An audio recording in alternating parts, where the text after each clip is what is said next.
تو اس نے کہا اس پر پابندی لگا. یہ بات ہے اس کے ایمان بعد حضرت عمر بن عبدالعزیز آئے ہیں، پابندی ختم کی. ان سے بھی یہ کہا گیا کہ جناب وہ خزانہ کیسے چلے گا؟ کہا جس کا نام لے کے کلمہ پڑھ کے مسلمان ہوں گے وہی چلائے گا، یہ ہمارے چلانے کی چیز تو نہیں ہے، تو اس کے چلانے کی چیز ہے. تو آپ دیکھیں کہ اسلام آیا تو وقت المکرمہ میں تو مدینہ منورہ تو چھوٹی چھوٹی بستیاں ہیں، اور 35 برس بعد کی صورتحال دیکھ لیں کیا ہے. آج جنہیں آپ اسلامی ملک کہتے ہیں، کس بنیاد پر اسلامی ملک کہتے ہیں؟ اسلام وہاں آیا تھا، عراق میں آیا تھا، مصر میں آیا تھا، شام میں آیا تھا، لبنان میں آیا تھا، مراکش میں آیا تھا، ٹونس میں آیا تھا، الجزائر میں آیا تھا، الجیریا میں آیا تھا، کہیں بھی نہیں آیا تھا. آج یہ سارے اسلامی ملک ہیں. کوئی 50 برس بعد مسلمان ہوا، کوئی 60 برس بعد مسلمان ہوا، کوئی 100 برس بعد مسلمان ہوا، کوئی 200 برس بعد مسلمان ہوا. یہ سارے اسلامی ممالک، کہیں 90%، کہیں 99%، کہیں 100% مسلمان. کیا یہ سارے صحابہ کی اولاد ہیں؟ خود اس بر صغیر میں آپ اتنے بھائی بیٹھے ہیں، عرب ہونے کی دعوے دار تو میرا خیال ہے خود اس مجمع میں 5% بھی نہیں ہوں کہ جو عرب خاندانوں سے وابستہ ہوں.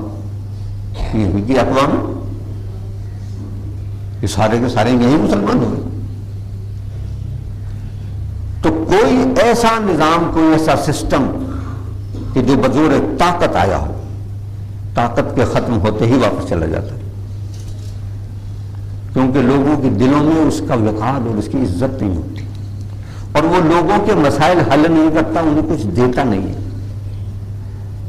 بلکہ ان کے تن کے کپڑے بھی اتار دیتا ہے. یہ آیات تو اس نے مظلومین کو، ظالموں سے ان کے حق دلوائے. یہ آیا تو اس نے لوگوں کے حقوق کا تحفظ کیا. تو لہذا جہاں ہی گیا بستیوں کی بستیاں مسلمان ہوتی چلی گئی.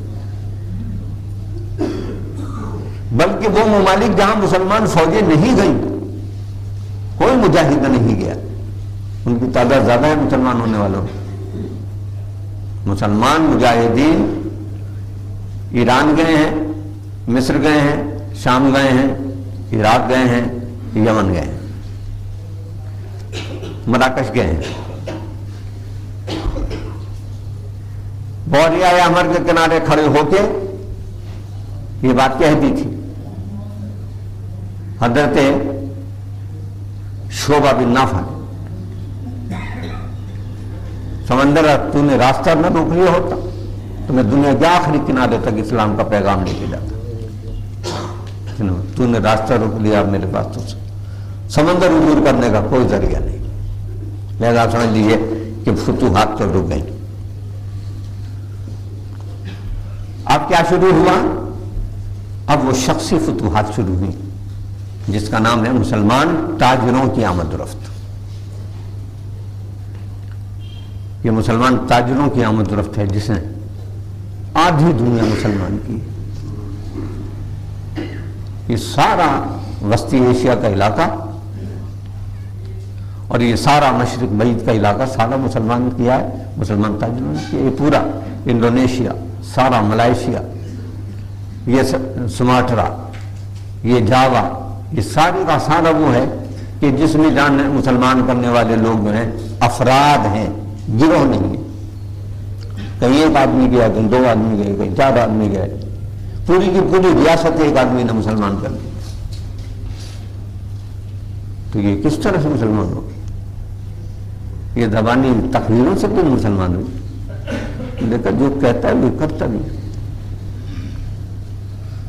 یہ اللہ کے دین پھیلانے والے ایسے لوگوں کے ذریعے سے پھیلی.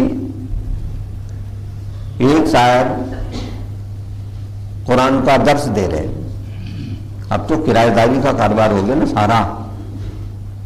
جو درس دینے والا ہے، تقریر کرنے والا ہے، وہ پہلے پیسے طے کراتا ہے، کتنے دو گے اور کھانا کیا کھلاؤ گے، اور آمد و رفت کے لیے اگر دور سے بلا رہے ہو، یہ میں لطیفہ نہیں سنا رہا، وقوع سنا رہا ہوں. یعنی ایک شخص نے، ایک مقرر نے، یہاں میری ہوٹل کے ایک اجلاس میں، برسر اجلاس، یہ بات اپنی تقریر میں نام لے کے کہی تھی. میں تو نام نہیں لیتا، میری روایت نہیں ہے نام لینے کی. ایک مقرر کے بارے میں کہا، بہت نام آور کہ وہ میرے پاس آئے ہیں، میرے گھر چائے پی، تو بڑا دکھی انداز سے کہنے لگے کہ دیکھو 1.5 گھنٹے بول کے آیا ہوں، سیرت النبی پہ 50 روپے دیے ہیں. اور اس کے مقابلے پر کہنے لگے ہم نے ایک مقرر کو بلایا کراچی سے، اس نے پہلے شرط پیش کر دی کہ 2 ٹکٹ فرسٹ کلاس کے بائی ایئر کے آنے جانے کے اور 5 اسٹار ہوٹل کا کمرہ رہائش کے لیے اور 2 لاکھ روپے کیش. تو آتا ہوں. تو انہوں نے دیے. تو کرایہ داری ہوگی نا ساری بزنس. سال کی ساری روٹیاں جو ہیں کوئی 1 مہینے میں کر لیتا ہے، کوئی 10 دن میں کر لیتا ہے. اب وہاں صورتحال یہ ہے کہ وہ ٹانگیں ایسے اس نے پھیلائی ہوئی ہیں، تھک گیا ہے بیچارہ پڑھاتے پڑھاتے تو ٹانگیں پھیلا دی ہیں. ہم زبانی قسم کا ادب کرتے ہیں. ہمارا کوئی صاحب علم آدمی ذرا ٹانگیں پھیلا دے تو کہتے ہیں دیکھو بے ادب آدمی قرآن لیے بیٹھا ہے، ٹانگیں پھیلائے بیٹھا ہے. تو یہ میں امام ابراہیم کی بات کر رہا ہوں، ٹانگیں پھیلا رکھی تھی. اس وقت کا بادشاہ گزرا، ان کے مدرسے کے سامنے سے نظر پڑی، اندر آ گیا. انہوں نے نظر اٹھا کے بھی نہیں دیکھا قرآن مجید میں. ہوتا طالب علموں کو اپنا تفسیر پڑھاتے، وہ گھوما گاما چلا گیا. جانے کے بعد اس نے 1000 دینار کی تھیلی اپنے افسر مہمانداری کا بھیجی، کہا میرا سلام کہنا، کہا یہ شاہ نے بھیجی. وہاں سے ان سے کہنا شاہ کو میرا بھی سلام کہنا، اور اسے یہ کہہ دینا کہ ٹانگیں صرف وہ پھیلا سکتا ہے جو ہاتھ نہیں پھیلاتا. سیدھی سیدھی بات ہے، ٹانگیں وہی پھیلا سکتا ہے. ڈٹ کے اپنی بات، حق کی بات، اللہ کی بات وہی کہہ سکتا ہے. جس کی روٹی اللہ کے اختیار میں، یہ نہیں سمجھتا کہ آپ کے اختیار میں آپ کو دیں گے تو کام چلے گا. تو مدعا کہنے کا یہ کہ یہ لوگ وہ تھے کہ جو کیریکٹر تھا قرآن کا، سچے لوگ، ایمان کے سچے.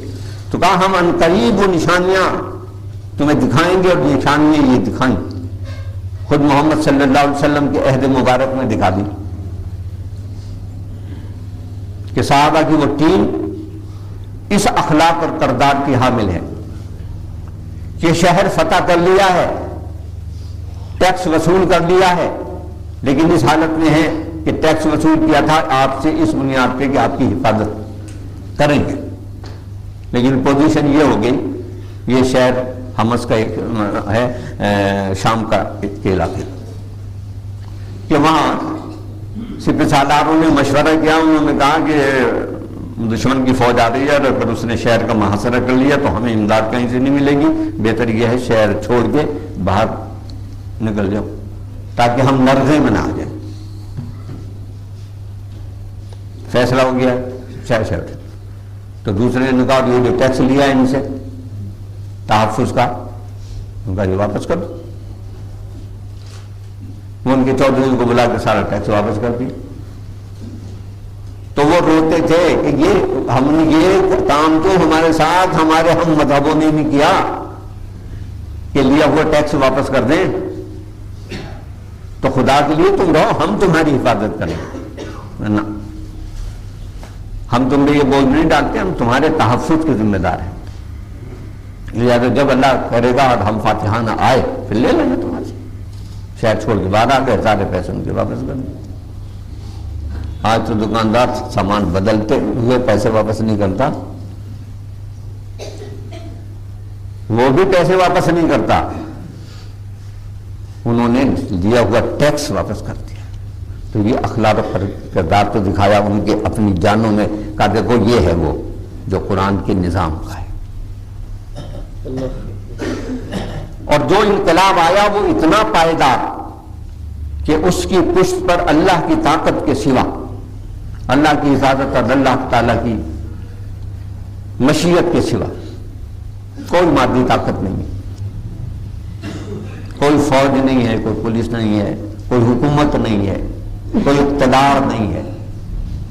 لیکن اس کے باوجود آپ دیکھتے ہیں کہ دل اسی سے وابستہ ہیں، اگرچہ تقاضے پورے نہیں کر رہے اس کے،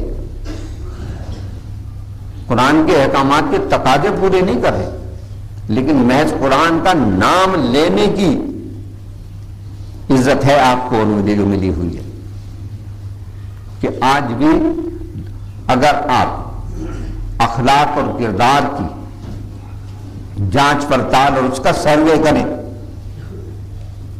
تو ساری دنیا کی اقوام میں